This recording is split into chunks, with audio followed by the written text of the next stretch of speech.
목사님 안녕하세요. 네. 어려운 시간 내주셔서 감사합니다. 네.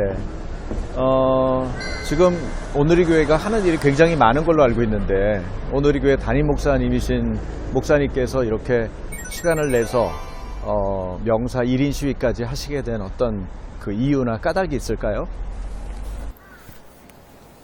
네, 저는 명사는 아닙니다만 교회가 이 사회의 질서에 대한 책임을 가지고 있기 때문에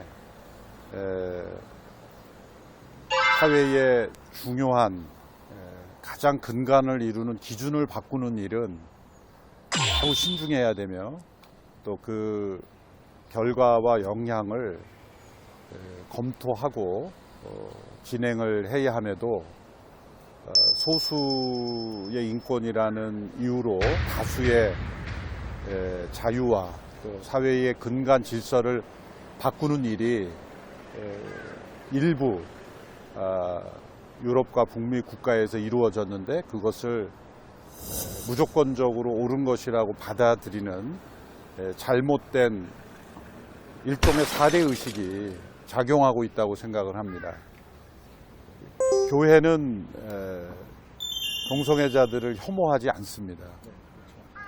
그런데 혐오 표현이라는 이 애매모호한 말로 다른 생각 또 혹은 중요한 질서를 지키고자 하는 그러한 표현들을 혐오라는 그런 용어로 다 매도하고 있는 것은 부당한 것입니다. 혐오라는 것은 미움보다도 훨씬 더 아주 강한 미움일 때 혐오라는 말을 쓰는데 우리가 어떻게 누군가가 어떠한 상태에 있다 할지라도 그걸 혐오라고 말할 수 있습니까? 때로 누군가의 물건을 훔치고 또 누군가를 때로 화가 나서 폭행한 그런 사람들이 주변에서 발견되다 할지라도 정상적인 양심을 가진 사람이라면 그들을 일방적으로 혐오하지 않습니다. 이처럼 동성애 성향이나 또 그러한 상태에 있는 그런 사람들이 할지라도 혐오를 할 수는 없거든요. 오히려 그들에 대해서 긍휼히 여기는 마음, 또 안타까운 마음, 또 그들의 선택과 자유를 존중하는 마음만 있을 뿐입니다. 그런데 이러한 법이 제정됨으로써 부모가 자녀에 대해서 옳다고 여기는 그러한 기준을 교육하지 못하거나 또 사회의 근본 질서를 지키는 것을 혐오라고 법적으로 제한한다는 것은 지극히 왜곡된 잘못된 법입니다. 그러므로 역사적으로 동성애 현상은 존재해왔고 또 일부지만 그렇게 살아가는 것을 스스로 옳다고 여기는 분들이 분명히 있습니다. 그것은 개인의 선택의 자유이고 또 그분들이 대한민국의 국민의 일부로서 법의 보호를 받아야 되는 것을 존중합니다. 그렇지만 그 모든 것을 법으로 오히려 옹호하고 지지해주고 또 그것이 옳은 것처럼 모든 사람들에게 강요하는 그런 법은 제정돼서는 안 되는 것입니다. 그래서 우리는 누군가를 혐오하는 것이 아니라 대다수가 향유하고 있는 그 기본 자유를 보장해주는 질서를 지키고자 하는 그런 운동이고 결코 누군가를 혐오한다는 것이 아니라는 것을 말씀드리고 싶습니다. 그리고 일부 국회의원들이 입법 시도하고 있고 또 계속해서 추진하려고 하는 이 법의 내용을 상세하게 저는 읽어보고 또 여러 법조인들의 자문을 구해서 공부도 해봤습니다만 사회 각계각층에 엄청난 부작용이 일어날 것이 분명합니다. 작년이었죠. 어느 지상파 방송에서 중학생 학교 교실을 취재하면서 한 아이가 자신이 동성애자라는 것을 밝힘으로써 친구들이 자신을 참여하고 혐오하고 왕따하고 있다.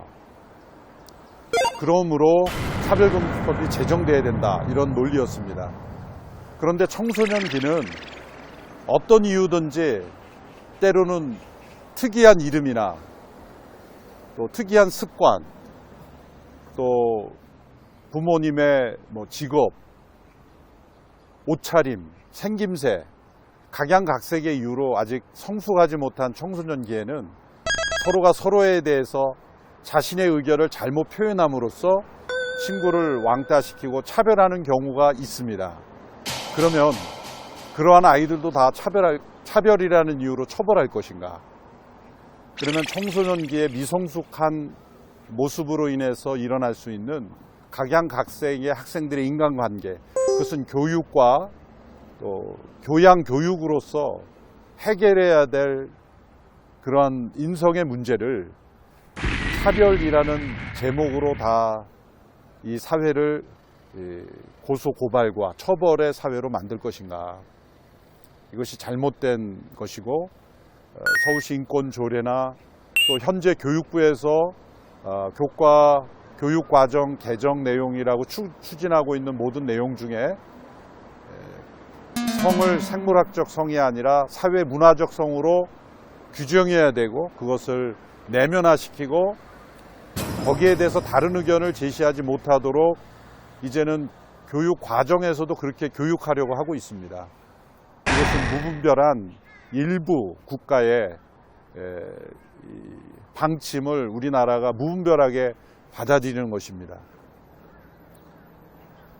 전 세계적으로 이러한 법이 제정된 나라는 소수이며, 그리고 다수는 이러한 법의 문제점을 오히려 인식하고 제지하고 있습니다.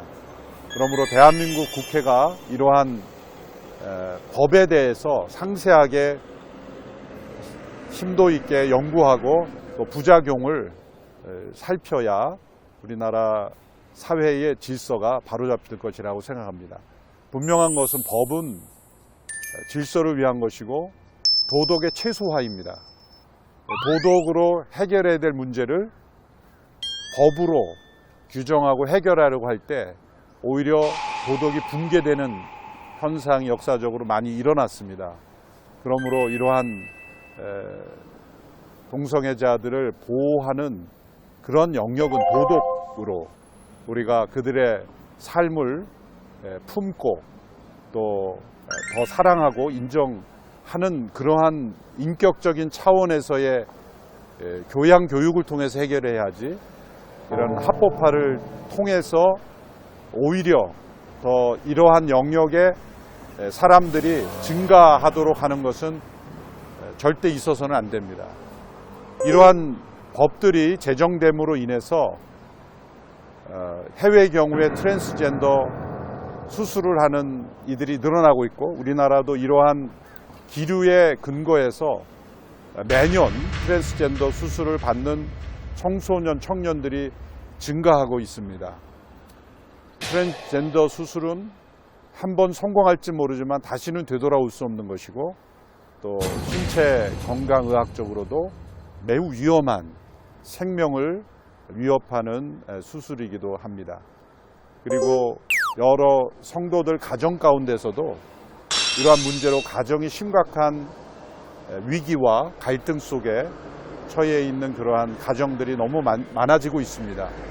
그것은 우리의 학교에서 이러한 문제에 대한 잘못된 교육을 하고 있기 때문이고, 학생인권조례나 또 사회문화적으로 또 퀴어 축제나 이런 걸 통해서 이것이 마치 옳은 것인 것처럼 우리의 자녀들에게 비추고 있기 때문이라고 생각합니다.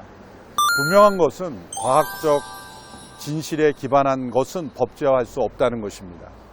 그러므로 성은 생물학적 성으로 규정되어야 하는 것이지 사회문화적으로 규정될 수 없는 것이다.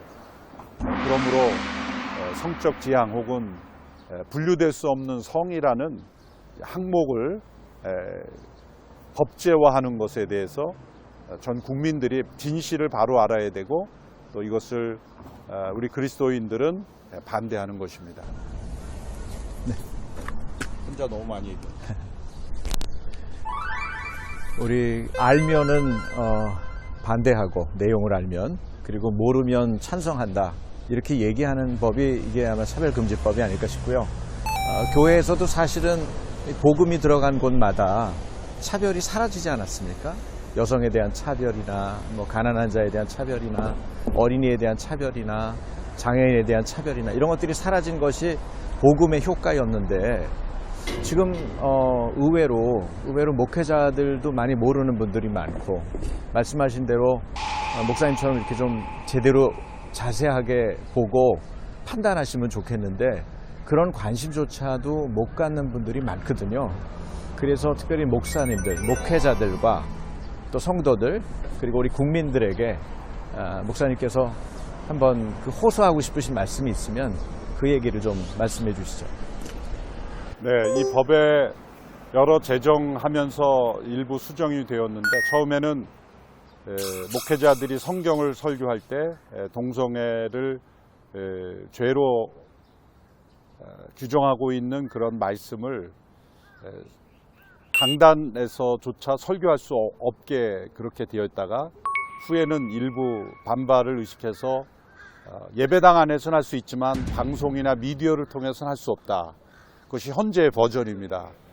그렇지만 이 코로나 시기를 지나오면서 모든 교회들이 유튜브나 여러 소셜 미디어를 통해서 설교를 송출하고, 또 그것이 미디어가 교회의 중요한 커뮤니케이션, 설교 전달의 수단이 되고 있는데, 그렇다면 우리 대한민국의 모든 그런 교회들이 로마서 1장에 일부 동성애에 관한 말씀을 설교할 때는 미디어 송출을 하지 말아야 되는 상황이 발생하는 것입니다. 이처럼 매우 구체적인 법조항을 들여다보면 이해할 수 없는 역차별법이고, 또 대다수를 차별하는 법이고, 지금까지 대한민국 사회를 지탱해 왔던 너무나 소중한 법과 또 자유 질서를 심각하게 훼손하는 법입니다. 문제는 이 법에 함께 발의자로 참여한 국회의원들조차 이 법의 내용을 잘 모른다는 것입니다. 너무나 어처구니 없는 일이고, 일부 연구위원들이 작성해서 올린 것을 그저 사인해 주는 정도로 그렇게 발의가 되고 그것이 통과되는 그런 국회가 되어서는 안 됩니다. 저는 이 자리를 빌어서 이 법안에 발의한 국회의원들이 다 모여서 얼마나 이 법에 대해서 알고 있는지 우리들과 함께 토론을 제안합니다. 그래서 이 법을 왜 구절 이 한 항목을 왜 만들었으며, 이 법이 시행될 때 어떠한 사회에 긍정적인 효과가 있기 때문에 제정하는지를 저희들과 함께 토론을 할 것을 제안하고, 그러한 제안에 응해 주시기를 바랍니다. 만일 그러한 자신이 없다면 이러한 법의 문제점을 다시 한번 살펴봐야 하고, 또 우리가 어느 누군가를 혐오하고 또 사회에서 배제하기 위해서 이런 귀중한 시간을 내서 이런 운동을 계속 벌이고 있는 것이 아니라는 점을 말씀드리고, 또 한국교회 목회자들이 한국교회가 우리 안 목사님께서 말씀하셨듯이 근현대사회의 구습을 철폐하는 데 앞장섰습니다. 노예제와 같은 종 신분을 철폐하는 것, 그리고 이 양반과 노비의 그러한 제도가 가장 먼저 없어진 것이 교회입니다. 교회 안에 모든 이들이 그리스도 안에서 평등하다는 것을 가장 먼저 실천한 것이 교회이고, 또 사회적 약자나 장애자들 가장 먼저 보듬고 섬긴 것이 교회이고, 한국 사회가 버렸다시피 한 나환자들을 가장 먼저 품은 것이 선교사님이고, 서서평 선교사님을 비롯한 교회들이었습니다. 지금도 광주 양림동에 가면 많은 교회들이 있습니다. 양림교회만 3개입니다. 양림동은 바로 나환자촌이었습니다. 그런데 그러한 사회적 역할을 한 교회가 이 시대에 이러한 법을 옹호함으로써 사회 질서를 무너뜨리는데 협조할 것이 아니라 이제는 이 시대가 서구 사회가 가져온 이러한 부습, 잘못된 관습을 우리가 거부하는 것이 이 사회를 지키는 일이다라고 생각을 하면서 우리 한국교회 목회자들이 함께 힘을 합쳐서 성도들에게 이 사실을 알리고 온 교회가 함께 힘을 합쳐서 대한민국 사회를 정상적 사회로 바꾸어가는, 지켜가는 그러한 목회자들이 되었으면 좋겠습니다. 네, 목사님 오늘 이렇게 인터뷰에 응해 주시고 좋은 시간 내주셔서 너무 감사합니다. 고맙습니다. 감사합니다.